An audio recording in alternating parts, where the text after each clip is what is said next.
नमस्कार. राहुल लोंढे, काष्टशिल्पकार.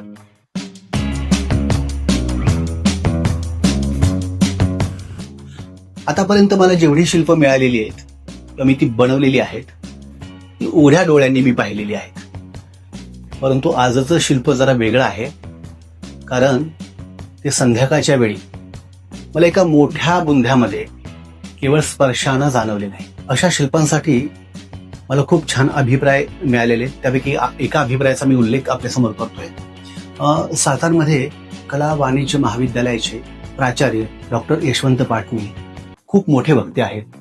त्यांनी सातारमध्ये माझं एक प्रदर्शन पाहिलं आणि अभिप्राय दिला. रामायणामध्ये रामाच्या पदस्पर्शाने एका शेळीचा उद्धार झाला होता आणि ती जिवंत झाली होती, हे मी वाचलं होतं, ऐकलं होतं. परंतु या गोष्टीवर तेव्हाच विश्वास बसतो जेव्हा आपण राहुल लोंढेंची काष्टशिल्प पाहतो.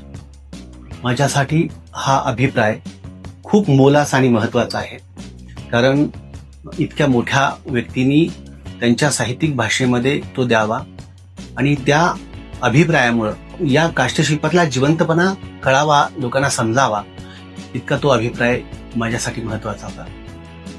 हे शिल्प जेव्हा मला सापडलं तेव्हा एखाद्या पेरूची किंवा सफरचंदाची फोड कापावी तसा तो मी त्रिकोणी आकार कापून घेतला आणि या शिल्पाला कुठेही धक्का न लावता ते शिल्प मी त्या लाकडातून खोडातून उचललं. विशेष सांगावं असं वाटतं की हा संपूर्ण भाग हा निसर्गानं जन्माला घातलेला हा पक्षी आहे. पक्षी अंड्यातून जन्म घेतो असं म्हणतात, पण हा लाकडातून जन्मलेला पक्षी, याच्या चेहऱ्यावरचे भाव, त्याच्या पिसांची पंखांची ठेवण जर पाहिली तर खरंच तो निसर्गानं जन्माला घातलेला लाकडातून जन्मलेला पक्षी असं म्हणायला काही हरकत नाही, काही वावगं ठरणार नाही.